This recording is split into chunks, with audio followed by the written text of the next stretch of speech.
नमस्कार, मैं रवि और आप देख रहे हैं तीसरी आंख न्यूज 24 और साथ ही साथ हमारा दूसरा एक जो सहयोगी चैनल।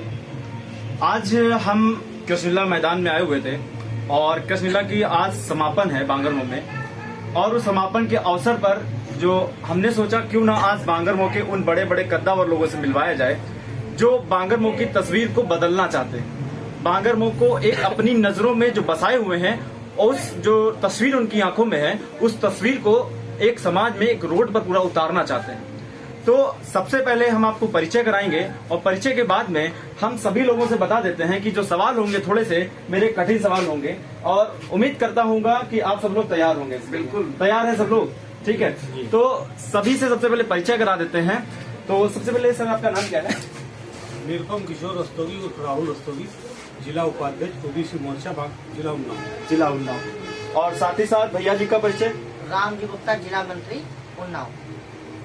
मनीष भैया जी का? Manish Tiwari, Ganesh software printers, all India association printers first number, सन 1859 प्रिंटर्स, गणेश सॉफ्टवेयर प्रिंटर्स। भैया जी आपका? बबलू गुप्ता, समाज सेवक। उदय सुबानी,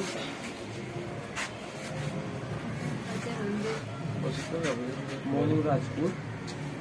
भैया रजनीश बाजपेयी, मंडल महामंत्री बांगरमो।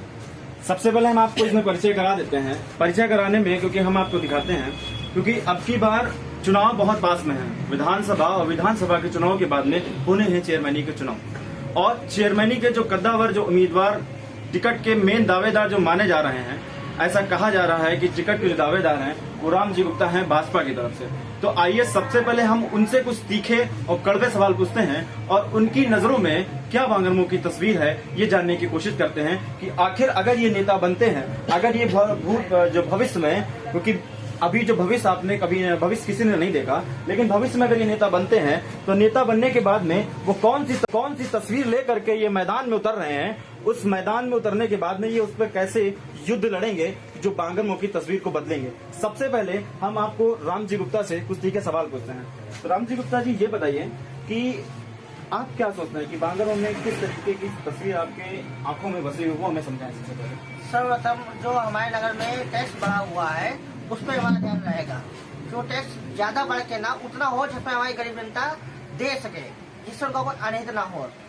और जितने भी हमारे धार्मिक कार्यक्रम होते हैं उनमें हम लोग चाहते हैं कि धर्म बढ़ चढ़ के हिस्सा लें। और जो अपने ये है जैसे अपना कब्रिस्तान वो है गंगा जी घाट पे शव यात्रा के लिए एक गाड़ी हमारे पास, हम चाहते हैं अच्छी व्यवस्था कर सकें और अपना नगर पालिका में हम 2-4 आरओ लगा पाए जिसमें पेयजल की व्यवस्था अच्छी बन सके। लेकिन देखिए कैसा क्या होता है, नेताओं का काम होता है समाज सेवा करना, लेकिन आपको क्यों लगता है कि आप जब सिर्फ सत्ता में आएंगे तभी समाज सेवा कर पाए? क्योंकि आप वैसे भी बहुत, आपको साथ ही साथ बता दें, अब की बार जो कृष्णलीला महोत्सव हुआ है इसमें राम जी भैया का एक बहुत बड़ा योगदान रहा है डोनेशन का। तो आपको क्यों लगता है कि सीधे सीधे आपको जब सत्ता में आएंगे तभी आप ऐसे कार्यक्रम कर पाएंगे? भैया हम ऐसा नहीं सोचते। हम 1 महीने बाद एक अपनी वो दे रहे हैं जिसमें हमारे 100 फ्रिज में रखे जा सके, फ्रीजर, एक अपनी एम्बुलेंस और 2 आरओ हम अपने पास से लगा रहे हैं। अगले महीने के बाद से हमारा काम चालू हो जाएगा इस पे। ये 4 चीजें हम अपने पास से दे रहे हैं। हम सत्ता में आए या ना आए, चेयरमैन बने या ना बने, उसका कोई महत्व नहीं हमें, लेकिन ये सार्वजनिक काम हमने 1 महीने बाद करने जा रहे खुद के पैसे से। लेकिन देखिए जो आपने टैक्स की बात की, ठीक है, हाँ, और टैक्स जैसे कि नगर पालिका के भी कुछ टैक्स होते हैं जो नगर पालिका ही वसूलती है, लेकिन जो सबसे बड़ा टैक्स का मुद्दा अगर आता है, राम जी भैया ने उठाया है, तो इस समय सरकार डबल इंजन की सरकार कही जा रही है, योगी सरकार और मोदी सरकार, जो कि केंद्र में और उत्तर प्रदेश सरकार में दोनों ही भाजपा की सरकार है।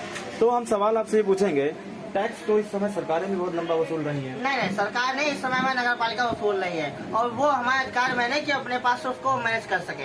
इसलिए जब हमारे पास सत्ता आएगी तभी उसको अपने अधिकार चेयरमैन काम कर रहे थे उतना ही वसूल है, बहुत मिनिमम। अब तो बहुत वसूली हो रही है, 50 गुना वसूली हो रही है चेयरमैन हमारे वहाँ टैक्स में। अच्छा, जो अब की बार के जो हमारे इस समय मौजूदा जो चेयरमैन है उनके बारे में आप क्या कहना चाहेंगे? उनके बारे में यही राय है, वो जनता के साथ अच्छा व्यवहार नहीं करे, उन्होंने टैक्स जो बढ़ाया है वो गलत बढ़ाया है। और वो किसी भी तरीके का कोई नगर पालिका में काम ही नहीं हुआ पिछले 5 साल में। आप वो डाके देख लीजिए, कोई काम हुआ आप बताइए हमें। तो आपको लगता है ऐसे बिल्डिंग बनी है? बिल्डिंग उनकी बन रही ना, जनता की तो गरीब घट रही ना। वो पहले तो मकान में रहता था, वो तो गिर रहा मकान, उसको वो मिल ही नहीं रहा। हाँ। लेकिन आप ये बताइए जैसे कि जो चुनाव है, देखिए टैक्स जो है, टैक्स के जो हमेशा पिसता है वो मध्यम वर्गीय पिसता है, ठीक है। और इस समय जो सरकारें हैं, ठीक है, भाजपा की सरकारें, डबल इंजन की सरकार है, टैक्स जो महंगाई है वो आपको लगता है महंगाई है कि नहीं? महंगाई नहीं, जब हमारे पास कोई मुद्दा उठाने वाला हमारा चेयरमैन नहीं तो कहाँ से वो मुद्दा उठाएगा? वो अपनी बात रखे तो ऊपर कि हमारा भैया जनता पिसी जा रही है, मध्यम वर्ग हो चाहे गरीब वर्ग हो चाहे अमीर वर्ग।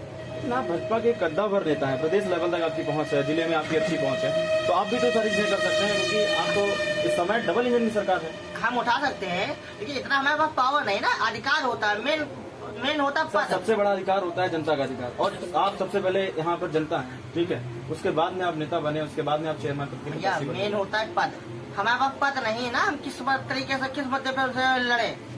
जो हमारे पास लड़ाई का कोई मुद्दा ही नहीं, किस मुद्दे पर उनसे लड़ जाए? हम उनसे भी कहें टैक्स तो हमें 4 बातें समझाएंगे, उसका कोई मतलब नहीं निकलेगा ना। हम तो ये कहते हैं।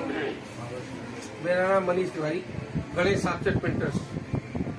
नगर पालिका पंचायत, नगर पालिका परिषद बांगरमऊ में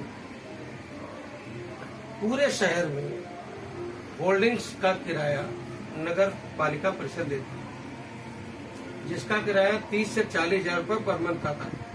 मैंने उनसे कहा चेयरमैन साहब से कि चेयरमैन साहब आप मुझसे किराया लीजिए और मेरी होल्डिंग लगने दीजिए, लेकिन उन्होंने भारतीय जनता पार्टी को दरकिनार करते हुए, आरएसएस के पदाधिकारी को दरकिनार करते हुए अपनी ही होल्डिंग उन्होंने लगवा रखी है, जिसका किराया 1 से 1.5 लाख रुपए पर मंथ स्वयं लेते हैं, जिसका वो गाड़ी में डीजल जाते हैं। जिस चेयरमैन के पास मारुति वैन हो और आज एक्सयूवी से और 1.5 करोड़ के मकान पे चला हो, जो इस शहर का सबसे बड़ा कर्जीदार हो, जिसका तहसील में नाम लिखा हो। नहीं, आपने कर्जेदार की बात बताई, मतलब क्या समझे? कर्जीदार में इनका तहसील में नाम लिखा था कि ब्लैक लिस्ट में झारखंड गुड्डू है, जो यहाँ का चेयरमैन है, वह एक्सयूवी पर और बड़े मकान पर चल रहा है।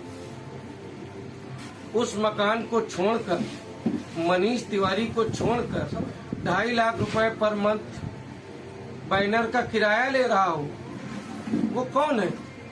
कौन है? मैं भाजपा का सबसे बड़ा पदाधिकारी हूँ। मैंने प्रमोद महाजन के साथ हेलीकॉप्टर में सफर किया है, मैंने आरएसएस की आईटीसी ओटीसी ट्रेनिंग की है, लेकिन फिर भी मैं भारतीय जनता पार्टी का कार्यकर्ता हूँ।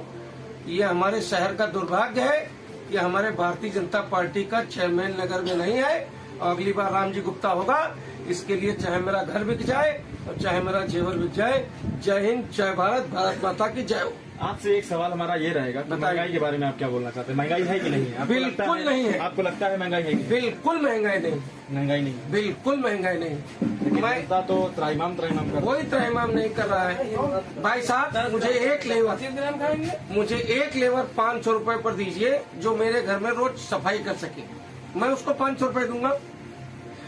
कोई महिला दीजिए, मैं उसको 500 रुपए रोज दूंगा, मेरे घर पर काम करे, मेरी प्रिंटिंग का काम करे।